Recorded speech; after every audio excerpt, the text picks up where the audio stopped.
আমরা আগের ক্লাসে যে আলোচনাটা করেছিলাম সেটা হচ্ছে how to represent a 3 dimensional structure in 2 dimension. সেখানে আমরা দেখেছিলাম যে দুরকম ফর্মুলা আমরা ব্যবহার করেছি। একটা হচ্ছে ফ্লাইং ওয়েজ ফর্মুলা, যেখানে 3 রকম বন্ড ব্যবহার করা হয়। একটা মোটা bond to represent groups above the plane, একটা ভাঙা বন্ড বা broken bond to represent groups below the plane, আর একটা হচ্ছে normal bond to represent groups in the plane. আর একটা দেখেছিলাম ফিশার প্রজেকশন ফর্মুলা, সেখানে আমরা শুধুমাত্র একরকম বন্ডে ব্যবহার করেছি, অনলি দি নর্মাল বন্ড। কিন্তু সেখানে একটা বেসিস ছিল। বেসিসটা হচ্ছে যে vertical bonds should represent groups below the plane, আর horizontal bonds must represent groups above the plane. তো আজকে আমরা একটা ফিশার প্রজেকশন ফর্মুলা লিখেছি, কিন্তু এখানে ইচ্ছে করে আমরা ভাঙা বন্ড এবং মোটা বন্ড ব্যবহার করেছি বোঝবার সুবিধের জন্যে। কিন্তু আমি আবার বলে রাখছি, এই ফিশার প্রজেকশন ফর্মুলায় আমরা ভবিষ্যতে ভাঙা বন্ড বা মোটা বন্ড ব্যবহার করব না, শুধুমাত্র নর্মাল বন্ডই ব্যবহার করব। দেখো, ফিশার প্রজেকশন ফর্মুলাতে যেগুলো ভার্টিক্যাল গ্রুপস আছে, এক্ষেত্রে কার্বক্সিলিক অ্যাসিড এবং মিথাইল, তারা definitely projected below the plane. তো সেইটাকে আমরা ভিজুয়ালাইজ করবার জন্যই ভাঙা বন্ডটা এই মুহূর্তে ব্যবহার করেছি। আর যারা হরাইজন্টাল গ্রুপস আছে, অর্থাৎ হাইড্রোজেন এবং OH, they are projected above the plane. তো সেইটাকে আমরা পজিটিভলি ভিজুয়ালাইজ করবার জন্যে থিক বন্ড বা মোটা বন্ড ব্যবহার করেছি। Now we want to see whether this formula can be rotated by an angle of 90 degree on the plane of this board. যদি আমরা এই ফর্মুলাটাকে ক্লকওয়াইজ ডিরেকশানে বা ঘড়ির কাঁটার দিকে 90 ডিগ্রি ঘোরাই, তাহলে কি দাঁড়াবে? তাহলে সিওএইচটা ওএইচের পজিশানটা নেবে, ওএইচটা মিথাইল গ্রুপের পজিশানটা নেবে, মিথাইলটা হাইড্রোজেনের পজিশানটা নেবে, এবং হাইড্রোজেনটা সিওএইচ গ্রুপের পজিশানটা নেবে। তাহলে এই যে রিপ্রেজেন্টেশনটা এলো, সেটাকে যদি আমরা ফিশার প্রজেকশন ফর্মুলা বলি, তাহলে আমাদের ভুলটা কোথায় হবে? এইবার দেখো, যারা ভার্টিক্যাল বন্ডসে রয়েছে, অর্থাৎ হাইড্রোজেন এবং OH group, they are projected above the plane, এবং যারা হরাইজন্টাল বন্ডসে রয়েছে, অর্থাৎ মিথাইল এবং COH, they are now projected below the plane. But is it the basis of Fischer projection formula? No. কেন সেখানে আমাদের উল্টো কথাটাই বলা হয়েছে, অর্থাৎ vertical groups must be projected below the plane এবং horizontal groups must be projected above the plane. যেহেতু সেই বেসিক অ্যাজাম্পশনসটা এখানে আমরা মেনে চলতে পারলাম না, so it can't be designated as a Fischer projection formula. তাহলে কি জানলাম যে ইন প্লেন ফিশার প্রজেকশন ফর্মুলাকে আমরা 90 ডিগ্রি রোটেট করাতে পারি না। ঠিক তেমনি করে যদি এই 90 ডিগ্রি রোটেশনটা আমরা অ্যান্টি ক্লকওয়াইজ করতাম ইন প্লেন, তাহলে এই স্ট্রাকচারটা আসতাম, অর্থাৎ ওএইচ চলে যেত সিওএইচের দিকে, সিওএইচ চলে আসতো হাইড্রোজেনের কাছে, হাইড্রোজেনটা চলে আসতো মিথাইল গ্রুপের কাছে, এবং মিথাইলটা চলে যেত ওএইচ গ্রুপের জায়গায়।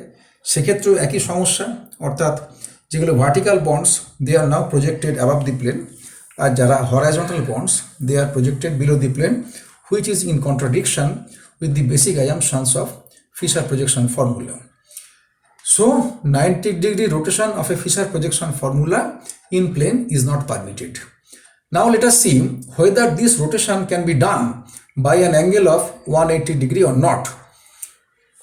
180 degree rotation এর সময় whether you go clockwise or anti-clockwise is immaterial, because you just make the structure উল্টো। অর্থাৎ উল্টো যদি করে দাও আইদার ক্লকওয়াইজ বা অ্যান্টি ক্লকওয়াইজ, তাহলে সিওএইচ এবং মিথাইল তারা নিজেদের মধ্যে জায়গা পাল্টাবে, আর হাইড্রোজেন এবং ওএইচ তারাও নিজেদের মধ্যে জায়গা পাল্টাবে। তাহলে এই যে নতুন অ্যারেঞ্জমেন্টে আমরা অ্যারাইভ করলাম, সেখানে কি দেখতে পাচ্ছি, যারা ভার্টিক্যাল গ্রুপস মিথাইল এবং COH, they are very much projected below the plane, আর যারা হরাইজন্টাল গ্রুপস হাইড্রক্সিল ওএইচ এবং hydrogen, they are lying above the plane. তাহলে এইটা কিন্তু আমাদের ফিশার প্রজেকশন ফর্মুলার বেসিক নিয়মটা মেনে চলে। ফলে আমরা বলতে পারি যে rotation of a Fischer projection formula in plane by an angle of 180 degree is very much allowed. এরপরে আমরা আরও দুরকম মলিকুলার রিপ্রেজেন্টেশনে চলে আসছি। একটাকে বলে শহর্টস ফর্মুলা, আর একটাকে বলে নিউম্যান প্রজেকশন ফর্মুলা। এবার আমরা এতক্ষণ যে আলোচনা করছিলাম তাতে আমরা একটা সেন্টার, এক্ষেত্রে কার্বন, তার আশেপাশের গ্রুপগুলোর অ্যারেঞ্জমেন্ট নিয়ে কথা বলছিলাম। তো এইরকম সেন্টার যখন মলিকিউলে একাধিক থাকবে তখনও আমরা এই রিপ্রেজেন্টেশনকে একই নিয়মে ব্যবহার করতে পারি। তাহলে এইরকম একটা ফর্মুলাকে আমরা এখানে লিখেছি। দেখো সেখানে এমন দুখানা কার্বন রয়েছে যাদের প্রত্যেকের সঙ্গেই কিন্তু 4টে করে ডিফারেন্ট গ্রুপস বা অ্যাটমস জুড়ে আছে, তাদের কাইরাল কার্বন বলে। তো এই মুহূর্তে কাইরালিটির আলোচনা আমরা করছি না, আমরা জাস্ট মলিকুলার রিপ্রেজেন্টেশন নিয়ে মাথা ঘামাচ্ছি। তাহলে দেখো তলার দিকে যে কার্বনটা আছে সেই কার্বনের সঙ্গে জুড়ে আছে আয়োডিন, ডিউটেরিয়াম, ফ্লুরিন এবং এই বড় গ্রুপটা অর্থাৎ CHCl-Br। ঠিক তেমনি ওপরের যে কার্বনটা আছে তার সঙ্গে জুড়ে আছে ক্লোরিন, হাইড্রোজেন, ব্রোমিন এবং এই বড় গ্রুপটা CFID। তাহলে এক্ষেত্রে নিয়মটা হচ্ছে এই যে দুটো কার্বনকে কানেক্ট করছে যে বন্ডটা, সেই সিঙ্গেল বন্ডটাকে একটা বেঁকানো স্ট্রেট লাইন দিয়ে ভাবে লিখতে হয়। এবারে এই প্রথম যে জাংশনটা আছে সেইটা হচ্ছে তলার কার্বন, আর পরের যে জাংশনটা আছে সেটা হচ্ছে পেছনের কার্বন। তাহলে let us look at the front junction, that means the bottom carbon. তাহলে বটম কার্বন বা তলার কার্বনে কি আছে? তলার দিকে রয়েছে ফ্লুরিন, ঠিক সেভাবে লেখা হয়েছে ফ্লুরিন। বাঁদিকে রয়েছে আয়োডিন, বাঁদিকে আয়োডিন লেখো একটু উপর দিকে তুলে, আর ডান দিকে ডিউটেরিয়াম, ডান দিকে ডিউটেরিয়ামটাকে উপর দিকে তুলে লেখো। তাহলে প্রথম কার্বনের যে ফরমেশনটা দাঁড়ালো সেটা কেমন? জাস্ট তাইকে বড় হাতের ওয়াই বা ক্যাপিটাল ওয়াই। এবার দেখো আমাকে পেছনের কার্বনের গ্রুপগুলোকে সাজিয়ে লিখতে হবে। তাহলে তলার কার্বনের যে আয়োডিনটা বাঁদিকে আছে আর পেছন কার্বনের হাইড্রোজেনটাও বাঁদিকেই আছে। সোজা কথায় পেছন কার্বনের হাইড্রোজেনটা তলার কার্বনের আয়োডিনের দিকে আছে। তাহলে আয়োডিন বাঁদিকে আছে, তুমি হাইড্রোজেনটাও বাঁদিকে লেখো, ডিউটেরিয়াম ডান দিকে আছে, ব্রোমিনটাও ডান দিকে লেখো, আর ক্লোরিনটাকে তলার দিকে নামিয়ে লেখো। তাহলে এই যে আমার অ্যারেঞ্জমেন্টটা দাঁড়ালো, সেখানে যদি কেউ এই দিক থেকে তাকায় তাহলে সে কি দেখবে? আয়োডিনের তলায় হাইড্রোজেনটা ঢাকা পড়ে গেছে, ডিউটেরিয়ামের তলায় ব্রোমিনটা ঢাকা পড়ে গেছে, আর ফ্লুরিনের তলায় ক্লোরিনটা ঢাকা পড়ে গেছে। তাহলে এই রকম অ্যারেঞ্জমেন্টকে বলে eclipsed conformation, in which the substituents of the front carbon or atom cover the substituents attached to the back carbon. ঠিক আছে, এখন মাঝের যে কার্বন কার্বন সিঙ্গেল বন্ডটা আছে সেই বন্ড বরাবর আমরা মলিকিউলটাকে ফ্রিলি ঘোরাতে পারি, রোটেট করতে পারি। তার মানে একটা কার্বনকে চেপে ধরে অন্য কার্বনটাকে ঘোরাতে পারি। এটা মডেল দিয়ে ভালো দেখা যাবে। এনিওয়ে, তাই যদি এই মুহূর্তে তুমি ধরে নাও যে পেছন কার্বনটাকে চেপে ধরে এই সামনের কার্বনটাকে ঘোরাবে, ধরো অ্যান্টি ক্লকওয়াইজ, সেটা সম্ভব। তাহলে যেহেতু পেছন কার্বনটা চেপে ধরা হয়েছে সেখানকার লাগোয়া গ্রুপগুলোর অ্যারেঞ্জমেন্টটা বদলাবে না। তাহলে হাইড্রোজেন, ব্রোমিন, ক্লোরিন তারা যেমন ছিল ঠিক তেমনি করেই এখানে থেকে যাবে, কিন্তু সামনের কার্বনের গ্রুপগুলোর জায়গাটা অল্প একটু পাল্টে যাবে। এখানে দেখো এই মোট গোল ব্যাপারটা হচ্ছে 360 ডিগ্রি। তাহলে সেখানে কটা অ্যাঙ্গেল রয়েছে? ডিউটেরিয়াম, ফ্লুরিন, তার মধ্যে একটা অ্যাঙ্গেল আছে, ফ্লুরিন, আয়োডিন, তার মধ্যে আর একটা অ্যাঙ্গেল আছে, আয়োডিন, ডিউটেরিয়াম, তার মধ্যে আর একটা অ্যাঙ্গেল আছে। তাহলে মোট 3টে অ্যাঙ্গেল মিলিয়ে 360। তাহলে একটা অ্যাঙ্গেল হচ্ছে 360/3 মানে 120। তাহলে গোটা অ্যাঙ্গেলটা যদি তোমার 120 হয়, এর অর্ধেকটা কত? 60। তাহলে যদি 60 ডিগ্রি ঘোরানো মানে কি?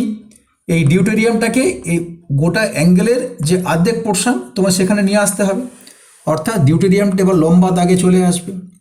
ঠিক তেমনি করে এই আয়োডিন আর ফ্লুরিন তার মাঝখানে যে 120 অ্যাঙ্গেলটা আছে তার অর্ধেকটা হচ্ছে 60।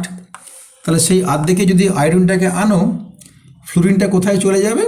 এই ডিউটেরিয়াম আর ফ্লুরিন তার মাঝখানে যে গোটা অ্যাঙ্গেলটা 120, তার অর্ধেকটা হচ্ছে 60, সেইখানেতে ফ্লুরিনটা চলে যাবে। তাহলে এইবার দেখো সামনের কার্বনের যে সাবস্টিটিউয়েন্টসগুলো আছে, ডিউটেরিয়াম, আয়োডিন আর ফ্লুরিন, তারা কেউ কিন্তু পেছন কার্বনের যে সাবস্টিটিউয়েন্টস অর্থাৎ হাইড্রোজেন, ব্রোমিন এবং ক্লোরিন তাদেরকে ঢেকে ফেলতে পারেনি। তাহলে এই যে অ্যারেঞ্জমেন্ট, এই অ্যারেঞ্জমেন্টকে বলে staggered conformation, STAGGERED, staggered conformation. আমাদের মনে রাখতে হবে যে Fischer projection always represents a molecule in its eclipsed conformation. Okay, তাহলে যখন তুমি এক্লিপসড কনফরমেশন দেখছো ইন সহর্স ফর্মুলা, তখন কি দেখছো, সামনে একটা সোজা ওয়াই, পেছনে একটা সোজা ওয়াই। যদি গোটা ব্যাপারটাকে 180 ডিগ্রি ঘুরিয়ে দাও তাহলে দেখবে সামনেতেও উল্টো ওয়াই আর পেছনেতেও উল্টো ওয়াই। অর্থাৎ যদি তুমি সহজ ফর্মুলাতে এক্লিপস কনফার্মেশন দেখো তাহলে হয় তোমার দুটোই হবে সোজা ওয়াই আর নইলে দুটোই হবে উল্টো ওয়াই। কিন্তু স্ট্যাগার্ডে চলে এলে পরে হয় সামনেরটা উল্টো ওয়াই, পেছনেরটা সোজা ওয়াই। আবার যদি তুমি পেছন কার্বনটাকে ঘোরাতে, সামনেরটাকে চেপে ধরে রাখতে, তাহলে কি দাঁড়াতো, সামনেরটা হচ্ছে সোজা ওয়াই, পেছনটা হচ্ছে উল্টো ওয়াই। অর্থাৎ সামনে পেছনের একটা হচ্ছে সোজা ওয়াই, একটা হচ্ছে উল্টো ওয়াই। তো দিস ইজ দি সহজ ফর্মুলা। এবার এইখান থেকে যখন আমরা নিউম্যান ফর্মুলাতে আসবো, নিউম্যান প্রজেকশন ফর্মুলা, সেক্ষেত্রে কি করা হয়, যেদিক থেকে দেখছো সেদিকে সামনের কার্বনটাকে একটা ফুটকি দিয়ে রিপ্রেজেন্ট করা হয়। এত বড় ফুটকি দরকার নেই, তবে এখন আমরা বোঝবার জন্যে এই বড় ফুটকি ব্যবহার করছি। এবার সেখানে তুমি গ্রুপগুলো যেমন দেখছো, অর্থাৎ ওপর দিকে সোজা ডিউটেরিয়াম, দেখো ওপর দিকে সোজা ডিউটেরিয়াম, ডান দিকে তলায় ফ্লুরিন, ডান দিকে কোণা করে ফ্লুরিন, বাঁ দিকে কোণা করে আয়োডিন, বাঁ দিকে কোণা করে আয়োডিন। প্রথম কার্বনের খেলা শেষ। পেছন কার্বনটাকে এরকম একটা গোল বা সার্কেল দিয়ে রিপ্রেজেন্ট করা হয়। এখন তাহলে এই যে পেছন কার্বনটা কিন্তু হচ্ছে গোল বা সার্কেলটা। তো সেখানে কি আছে দেখো, তলার দিকে ক্লোরিন, এই তলার দিকে ক্লোরিন, ডান দিকে ব্রোমিন, ডান দিকে ব্রোমিন, বাঁ দিকে হাইড্রোজেন, বাঁ দিকে hydrogen. So this is the Newman projection formula. কেন প্রজেকশন বলছে, তুমি যখন সামনে কার্বন থেকে তাকাচ্ছ তুমি কিন্তু পেছন কার্বনটাকে দেখতে পাচ্ছ না। This is the projection formula. তাহলে আমরা কি করে ফিশার থেকে ফ্লাইং ওয়েজে যাই, কি করে ফ্লাইং ওয়েজ থেকে ফিশারে আসে, সে সম্পর্কে আগের দিন একটু লেখায় আলোচনা করতে পেরেছিলাম। আজকে আমরা দেখলাম আরও দুরকম molecular representation, namely sawhorse formula and Newman projection formula. তাহলে সব মিলিয়ে আমাদের মোট 4টে ফর্মুলা হলো, sawhorse, Newman, Fischer, flying wedge. এবার তাদের মধ্যে যে ইন্টার কনভার্সন একটা থেকে অন্যটায় যাওয়া, এটা আমাদের আলোচনা করতে হবে। সেটা আমরা নেক্সট দিন করব। তবে প্রাথমিকভাবে আমাদের যেটা মনে রাখতে হবে সেটা হচ্ছে সবসময় কিন্তু আমরা একটা থেকে অন্য ফর্মুলায় যাওয়ার জন্যে ফিশারটা ঘুরে যাব। আমি আরেকবার বলি, যখন সহর্সটা আমরা আঁকবো তখন নিউম্যান এই ফিশারের তলার কার্বনটাকে সহর্সের সামনের দিকটা ধরবো আর পেছন কার্বনটাকে সহর্সের পেছন দিকটা ধরবো। ঠিক তেমনি যদি তুমি সরাসরি এই ফিশার থেকে নিউম্যানে আসার চেষ্টা করো তাহলে তুমি প্রথমেই যদি স্ট্যাগার্ড ডেকে ফেলো তাহলে ভুল হয়ে যাবে। প্রথমে যেটা করতে হবে কি, তোমাকে এক্লিপসটা আঁকতে হবে। তাহলে সেই এক্লিপসটা কীভাবে আমরা আঁকতে পারি দেখো, যদি আমরা সরাসরি এই ফিশার থেকে নিউম্যানে আসবার চেষ্টা করি তাহলে আমরা কি বলেছি, এই ফিশারের যে তলার কার্বন সেইটাকে নিউম্যানের ফ্রন্ট কার্বন করো। ফ্রন্ট কার্বন মানে হচ্ছে যাকে আমরা একটা ফুটকি দিয়ে রিপ্রেজেন্ট করছি। এবার তলার দিকে কি পাচ্ছ, ফ্লুরিন, তুমি তলায় একটা ফ্লুরিন বসিয়ে দাও। ডান দিকে কী পাচ্ছ, ডিউটেরিয়াম, তুমি ডান দিকটায় ডিউটেরিয়াম বসিয়ে দাও। বাঁ হাতে কী পাচ্ছ, আয়োডিন, বাঁ হাতে একটা আয়োডিন বসিয়ে দাও। তাহলে এই হচ্ছে আমার ফ্রন্ট কার্বনের খেলা শেষ হয়ে গেল। এবার পেছন কার্বনটাকে আমার কী করতে হবে, একটা সার্কেল দিয়ে রিপ্রেজেন্ট করতে হবে। তারপর দেখো যেদিকে ডিউটেরিয়াম আছে সেদিকে ব্রোমিন আছে, তাহলে অ্যাকচুয়ালি আমার ব্রোমিনটাকে দেখতে পাওয়ার কথা নয়, কিন্তু আমাকে দেখাতে হবে। কিভাবে দেখাবো, ঠিক এই তলা দিয়ে তুমি ব্রোমিনটাকে চালিয়ে দাও। অর্থাৎ এর থেকে বোঝা গেল যে ডিউটেরিয়ামটা ব্রোমিনটাকে ঢেকে ফেলেছে। তাহলে যেদিকে আয়োডিন আছে সেদিকে কি আছে, হাইড্রোজেন। তাহলে আমার হাইড্রোজেনটা দেখতে পাওয়ার কথা নয়, সেটা অ্যাকচুয়ালি আয়োডিনের তলায় ঢাকা পড়ে যাওয়ার কথা। সেটা আমরা এভাবে রিপ্রেজেন্ট করতে পারি, অর্থাৎ আয়োডিন অ্যাকচুয়ালি কভারস আপ দি হাইড্রোজেন।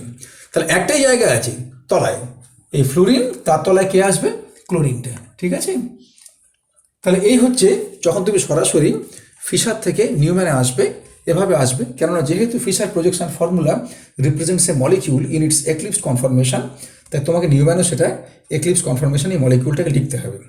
এইবার দেখো তুমি যদি পেছন কার্বনটাকে চেপে ধরে রাখো তাহলে কি আছে, ব্রোমিন ডান দিকে, হাইড্রোজেনটা বাঁ দিকে, তলায় ক্লোরিন অ্যাসাস ধরে রেখে দিয়েছো। এবারে অ্যান্টি ক্লকওয়াইজ তুমি 60 ডিগ্রি ঘোরাচ্ছ, তাহলে এই ফাঁকটা হচ্ছে 120, তার অর্ধেকটা 60। এই ডিউটেরিয়াম দেখো সোজা হয়ে গেছে, এই ফাঁকটা 120, মাঝখানটা 60, তাহলে আয়োডিনটা বাঁদিকে নেমে এসছে। তেমনি এই ফাঁকটা হচ্ছে 120 DCF, তার মাঝখান অর্ধেকটা হচ্ছে 60, এই ফ্লুরিনটা ডান দিকে চলে গেছে।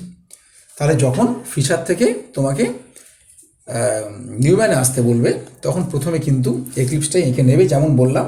অর্থাৎ ফিশারের যেটা বটম কার্বন সেইটা হচ্ছে নিউম্যানের ফ্রন্ট কার্বন, ফুটকি দিয়ে রিপ্রেজেন্ট করতে হবে। আর যেটা টপ কার্বন সেটা হচ্ছে ব্যাক কার্বন, নিউম্যানে জায়গাটা সার্কেল দিয়ে রিপ্রেজেন্ট করতে হবে।